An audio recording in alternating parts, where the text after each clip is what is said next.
Sean bienvenidos muchachos a un nuevo video para el canal del Buti. Y el día de hoy vamos a hacer algo distinto, muchachos. Algo distinto que no es una video reacción. Aplausos, Buti está haciendo algo que no es una video reacción, algo distinto. Sí, muchachos, porque me fijé en el canal y de los últimos 8 videos, 7 son video reacciones. Entonces dije, no puedo robar tanto. Entonces desperté y dije, hoy voy a hacer contenido original, carajo. Entonces, ¿qué vamos a hacer el día de hoy, muchachos? Les voy a relatar unas historias muy curiosas del fútbol argentino, de nuestro fútbol nacional, que me encontré el otro día leyendo por ahí alguna boludez y me parecieron súper interesantes para traerlas al canal. La primera historia que les traigo es una historia que es bastante conocida para el público futbolero que se especializa en el fútbol argentino o que conoce bastante el fútbol argentino, pero no tanto para el público casual, no tanto para la gente que capaz ve fútbol europeo o no conoce mucho el fútbol argentino más allá de los 5 grandes. Y es la historia de la maldición de los 7 gatos de Racing Club. Había 2 clubes que compartían barrio, el Club Atlético Independiente y Racing de Avellaneda. 2 clubes conocidos por una importante diferencia que existe entre ambos, además de ser clásico, y es la diferencia internacional. La diferencia internacional que existe entre Independiente y Racing es impresionante. Hablando simplemente de títulos, Independiente fue más dominante durante toda la historia, ganando en los 70s, en los 60s, en los 80s y en los 2000, 2010 mejor dicho, títulos internacionales de todo tipo. Ganó Libertadores, Intercontinental, y a pesar de que hoy en día se dice que es un gigante dormido, que es un dinosaurio que no gana copas hace 42 años, en 2010 y 2017 ganó 2 sudamericanas. Mientras que Racing, bueno, brillaba por su ausencia. Hoy en día se dio vuelta un poquito la tortilla cuando Racing ganó el año pasado la Copa Sudamericana y la Recopa Sudamericana, trayendo bastantes alegrías al pueblo académico que desde 1988 que no podía tener una alegría internacional. Racing actualmente, a diferencia de su clásico, está en un momento espectacular. Es el actual campeón de la Sudamericana, el actual campeón de la Recopa Sudamericana, como ya mencionamos, y también anda muy bien por Copa Libertadores. En el momento en que estoy grabando esto, Racing le acaba de ganar 4-0 a Colo-Colo por la Copa Libertadores y ya está prácticamente clasificado. Un momento espectacular para la academia, pero no se comparaba en lo absoluto con lo que fueron los años 60 para el famoso Racing Club. Corría el año 1967. Y Racing salió campeón de la Copa Libertadores de América, ganándole la final a Nacional de Uruguay. Y por lo tanto también se le fue brindado el cupo para jugar la Copa Intercontinental de ese año, en la cual se enfrentarían al Celtic de Glasgow, un muy poderoso Celtic que venía de ser campeón de absolutamente todo en Europa. En la final se impusieron ante los escoceses por 1-0, si no me equivoco. Y de esta manera Racing se quedaría con el título del primer campeón del mundo argentino. Y esto Independiente, ¿sabes cómo le dolió, no? Sobre todo lo de la Intercontinental, porque Independiente en realidad ya había ganado 2 Copas Libertadores antes, en el 64 y en el 65, y por lo tanto ya había jugado 2 Copas Intercontinentales, por lo tanto pudo haber conseguido el título del primer campeón del mundo argentino, pero no lo consiguió porque pechofriaron las 2, perdieron las 2 Intercontinentales encima contra el mismo rival, contra el Inter de Milán. Entonces, llenos de envidia, cual cuento de hadas, fueron, o se dice por lo menos que fueron, de noche al cilindro, un conjunto de hinchas del Rojo y se pusieron a enterrar 7 cadáveres de gatos con la intención de brindarles una importante mufa o maldición al club académico. Bueno, y acá es creer o reventar, porque la maldición empezó a hacer efecto en ese mismo año 67, en el cual Racing había salido campeón de absolutamente todo y era el mejor equipo del mundo. Apenas unos meses después quedaría 10º en la liga. ¿Quién saldría campeón? Independiente. Y a partir de acá vendría una seguidilla de éxitos totales para el Club Rojo y una seguidilla de fracasos para el Club Azul. Racing no pudo volver a levantar un título internacional desde esa Intercontinental del 67. Corrección, no pudo volver a levantar un título desde la Intercontinental. Es decir, Racing no pudo salir campeón ni en el ámbito local ni en el internacional. En cambio Independiente, ¿sabe cómo estaba? Vivito y coleando. Llegó Bochini y ganaron 4 Libertadores seguidas en los 70, ganaron la Intercontinental, ganaron ligas. Después en los 80 ganaron la 7ª. Independiente estaba mejor que nunca. Y obviamente los hinchas de la academia estaban como locos. ¿Cómo puede ser que el equipo que fue campeón del mundo y campeón de América y que incluso fue heptacampeón durante el amateurismo, que siempre se jactan de eso, no pueda salir campeón? ¿Qué está pasando? Y ahí fue cuando se empezó a popularizar y se empezó a creer, los hinchas de Racing empezaban a creer que de verdad estaban malditos. Entonces, en el año 1980, cuando el Toto Lorenzo asumió como técnico de Racing, consciente de la superstición, mandó a desenterrar los gatos, mandó a buscar por el campo de juego a los gatos enterrados. Y mirá vos, qué curioso que los encontró. Encontró, o se dice por lo menos, que encontró 6 cadáveres de gatos, pero no pudo encontrar el séptimo. Entonces, para contrarrestar la mufa que podría causar el séptimo gato que no habían encontrado, mandó a enterrar 6 sapos. Como contramufa, no sé bien cómo funciona eso, no soy macumbero, o sea, no me pregunten, porque resulta que el Toto Lorenzo tampoco sabía mucho de macumba, porque fue para peor. 3 años después, en el 83, se vendría la peor caída en la historia de Racing.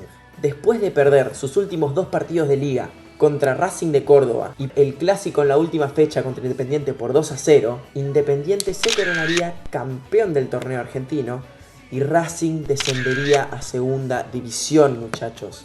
Año 84. Racing, mientras iba jugando en la B, Independiente salía campeón de su 7ª Copa Libertadores y de su 2ª Intercontinental frente al Liverpool. Y eso no sería lo peor, porque un grande puede descender. Lo vimos con casos muy famosos, ¿no? Bueno, River en 2011, Independiente en 2013, San Lorenzo en el 81. Todos los casos repiten el mismo patrón. Desciende por una mala temporada, pero a la siguiente ascienden. River en 2012 ya estaba en primera, Independiente en 2014 lo mismo, San Lorenzo en el 82 lo mismo. Pero Racing es tan yeta, estaba tan bufado, que cuando fue a jugar la final por el ascenso en el 84, contra Gimnasia y Esgrima de la Plata, mirá contra qué club encima, un club más mufa todavía, terminó perdiendo la final.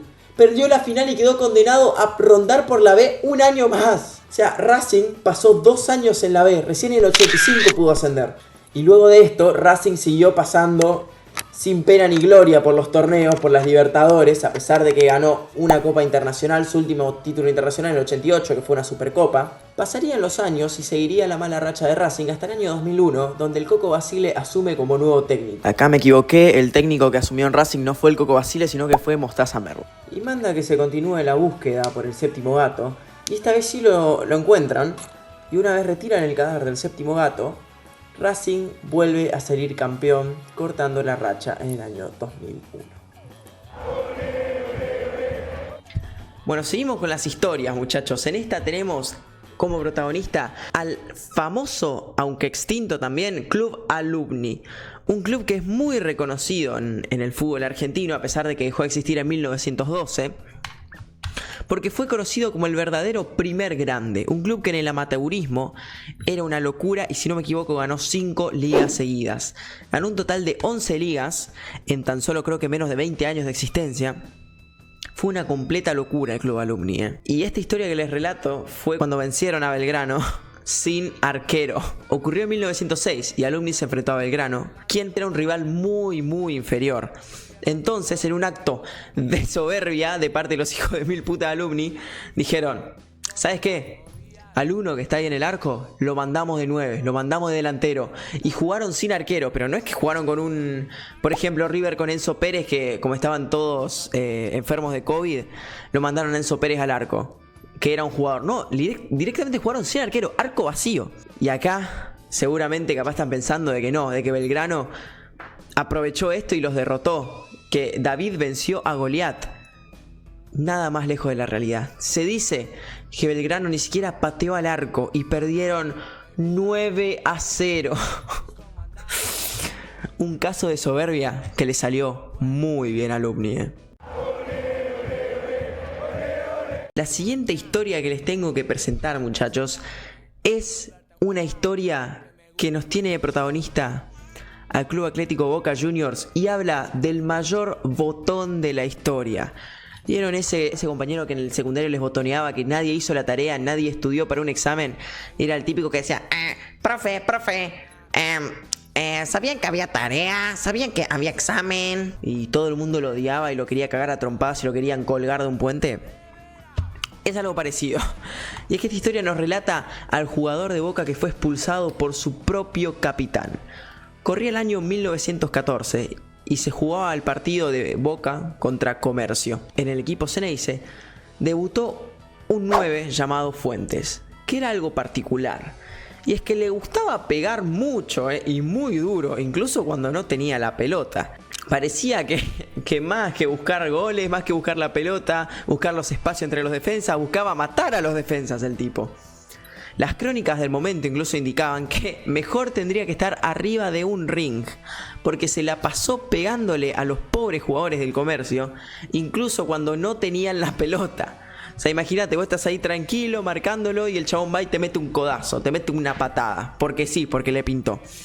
Entonces se cuenta que en el entretiempo el capitán del Xeneize decidió expulsar a su propio compañero de la cancha por la mala conducta. Lo tuvieron que haber expulsado porque si se la pasaba pegándole a los jugadores, incluso acá relata que incluso casi se agarra piñas con un conjunto de hinchas. Pero no te tuvo que haber expulsado tu compañero, no te puede expulsar tu compañero. Terrible botón. Siguiente historia. Tenemos de protagonista a Nacional de Floresta, un equipo que en 1908 recién había ascendido a la primera división del fútbol argentino y que cuando estaba por arrancar la temporada, obviamente fueron enviados de la Asociación Argentina de Fútbol o de la Argentinian Football League, que era por ese entonces porque la AFA aún no existía. Fueron enviados a inspeccionar la cancha, hacer los controles de calidad, porque obviamente iba a ser una cancha de primera división, no podía ser cualquier potrero del barrio. Resulta que cuando llegaron estaban analizando el campo de juego, todo estaba en buen estado, las tribunas, todo estaba perfecto, hasta que uno notó algo extraño, algo un poquito fuera de lugar. Y es que tenían plantado un árbol gigante en medio del arco. Tenían un árbol en medio de la cancha, en medio del arco, en medio de los 3 palos. Imagínate que acá estaba el arco. Ese era el arco de Nacional de Floresta, ¿no? Ponían acá hasta el punto penal, el área que me salió medio como el culo. Y tenían un árbol los hijos de puta, literal así, en medio del arco. Y obviamente la Argentinian Association Football League no autorizó que esta cancha pueda ser utilizada para primera división.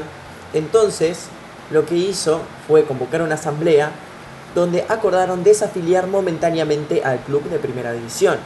Y le dijeron, escúchame, te vamos a desafiliar momentáneamente porque es inaceptable que tengas un puto árbol gigante en medio de la cancha. Y te vamos a dar un plazo de cierto tiempo para que vos hagas las modificaciones adecuadas para poder jugar en primera. Llegó el día donde tenían que hacer el chequeo de cancha de vuelta. Y cuando fueron, no cambió nada. El club no modificó nada de su cancha, no hizo los arreglos y no sacó el árbol gigante que tenían en el arco. Entonces la Asociación Argentina de Fútbol les dijo, y amigo, yo intenté, yo te di un plazo, para que saques todas las cosas y arregle la cancha, pero si vos no colaborás tampoco. Y entonces decidieron desafiliarlos de primera división y condenarlos al descenso. En el canal no me gusta mucho hablar de política porque soy consciente de todas las polémicas y discusiones que puede generar, por lo que quiero aclarar que la siguiente historia, a pesar de que es una historia relacionada con el fútbol, tiene también lastimosamente de protagonista a la política y a un partido en específico, que en ese entonces era oficialismo. Así que quiero aclarar de que lo que voy a relatar no va a ser una opinión mía, es completamente historia y cómo fueron los sucesos. Cada uno se hace cargo ya de si está de acuerdo, si está en contra. Yo solo comento información que está registrada históricamente. Aclarado esto, podemos pasar con el último relato que para mí es uno de los más interesantes. Y me puse la camiseta del Barça porque este relato tiene de protagonista al pincha, carajo, a Estudiantes de La Plata. Corría el año 1952. Todavía faltaban más de 10 años para que Estudiantes tenga su auge histórico y su época dorada en los 60, donde ganarían 3 Copas Libertadores y la Copa Intercontinental, además de su primera liga. Pero aún así ya habían tenido bastantes destellos de gloria, sobre todo en los años 40, donde tenían un equipazo. Quiero que recuerden que los 40 tenían un equipazo y que hasta esta época, a pesar de que el equipo ya había decaído un poco, seguían teniendo a sus figuras más importantes. Volviendo al año 52, ese año ocurría un suceso muy importante para la historia del país. ¿De qué suceso estoy hablando? Del fallecimiento de la esposa del por aquel entonces presidente, Juan Domingo Perón, quien habría fallecido de cáncer de cuello uterino, si no me equivoco. Entonces el presidente hizo un decreto que ordenaba a la ciudad de La Plata cambiar su nombre a Ciudad de Eva Perón en honor a su esposa fallecida. Por lo tanto, los clubes más importantes que llevaban el nombre de su ciudad, véase Gimnasia Esgrima de La Plata, Estudiantes de La Plata, tendrían que ser obligados a cambiar sus nombres a Estudiantes de Eva Perón y Gimnasia Esgrima de Eva Perón. Varios hinchas, bastantes hinchas del Pincha y de otros clubes, estaban en desacuerdo con el cambio de nombre y por lo tanto ya hubo una pequeña discusión, ya hubo un choque entre el oficialismo y Estudiantes de La Plata. A pesar de que la oposición al cambio de nombre no fue la razón del descenso, sí fue el primer contacto negativo que tuvo el gobierno con Estudiantes de La Plata, o Estudiantes de Eva Perón. Por esos años, el gobierno le entregaba a las instituciones, sobre todo a las instituciones educativas, varias copias de la autobiografía de Eva Perón, que se llamaba La razón de mi vida, de lectura obligatoria. ¿Qué es lo que pasó? Que Estudiantes de La Plata parece que estaba en contra de hacerle leer a sus pibes de manera obligatoria una autobiografía política y decidió ocultar las 2000 copias que les había entregado el gobierno de la autobiografía. Por lo tanto, la Comisión Deportiva de Estudiantes fue intervenida por problemas extradeportivos originados por disidencias políticas con el Poder Ejecutivo. Es decir, el Poder Ejecutivo se enteró de que Estudiantes había ocultado los libros y que los pibes no estaban leyendo la autobiografía de Eva Perón y fueron acusados, todo el club fue acusado de boicot contra la doctrina justicialista. El Estado intervino en Estudiantes de La Plata y lo castigó desarmándole el equipo. Estudiantes jugó con juveniles el torneo, ya que, cito, los nombres importantes que hasta el año anterior eran figuras en Independiente fueron vendidos a precio de remate. Encima que les desmantelaron el equipo, los vendieron por 2 monedas a sus estrellas más importantes. Por lo tanto, Estudiantes sin jugadores y sin dinero terminó haciendo una de las peores campañas de su historia y por lo tanto siendo condenados al descenso. Pero bueno, muchachos, a pesar de esta amarga época, de esta triste historia, el Pincha se supo reponer y una década después saldría campeón de absolutamente todo con figuras como el Gran Bilardo. Y bueno, muchachos, esas fueron 5 historias interesantes del fútbol argentino. Si les gustó el video, les pido por favor que le den un pulgar arriba, que se suscriban a mi canal y si pueden también al secundario y que me sigan en Kick, donde periódicamente solemos hacer streams. También si quieren seguirme en Instagram, en TikTok, les voy a dejar todas las redes en la descripción. Y muchísimas gracias por ver el video y nos vemos.